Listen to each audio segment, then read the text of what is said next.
হাসরের ময়দানের হিসাব হবে মোবাইল দিয়া।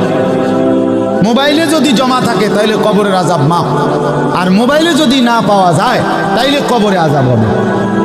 এই হলো এখনকার হিসাব।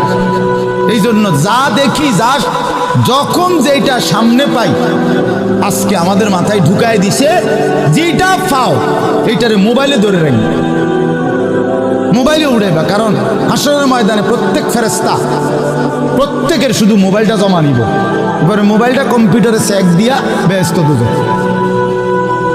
এই না হিসাবটা? কি মনে করে? আজ আমরা এটা মনে করি, এটা মনে করি। মোবাইলে 1 লক্ষ ওয়াজ আছে, তো কি হইল?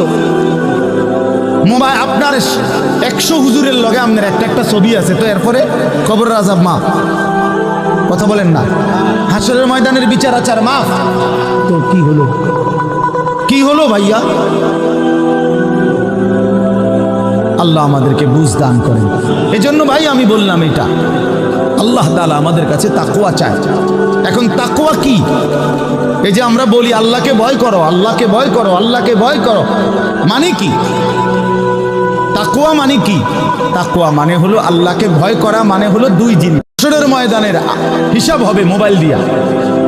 মোবাইলে যদি জমা থাকে তাইলে কবরের আযাব মাফ, আর মোবাইলে যদি না পাওয়া যায় তাইলে কবরে আযাব হবে। এই হলো এখনকার হিসাব। এই জন্য যা দেখি, যা যখন যেটা সামনে পাই, আজকে আমাদের মাথায় ঢুকায় দিছে, যেটা পাও এইটারে মোবাইলে ধরে রাখি, মোবাইলে উড়াইবা। কারণ হাসরের ময়দানে প্রত্যেক ফেরেশতা প্রত্যেকের শুধু মোবাইলটা জমা নিব, এবারে মোবাইলটা কম্পিউটারে চেক দিয়া ব্যস্ত দুজন। এই না হিসাবটা? কি মনে করে? আজ আমরা এটা মনে করি, এটা মনে করি। মোবাইলে 1 লক্ষ ওয়াজ আছে, তো কি হইল? মোবাইল আপনার 100 হুজুরের লগে আপনার একটা ছবি আছে, তো এরপরে কবরের আযাব মাফ। কথা বলেন না? হাসরের ময়দানের বিচার আচার মাফ, তো কি হলো? কি হলো ভাইয়া?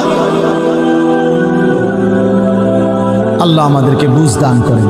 এজন্য ভাই আমি বললাম, এটা আল্লাহ তাআলা আমাদের কাছে তাকওয়া চায়। এখন তাকওয়া কি? এই যে আমরা বলি আল্লাহকে ভয় করো, আল্লাহকে ভয় করো, আল্লাহকে ভয় করো, মানে কি? তাকওয়া মানে কি? তাকওয়া মানে হলো আল্লাহকে ভয় করা, মানে হলো 2 জিনিস।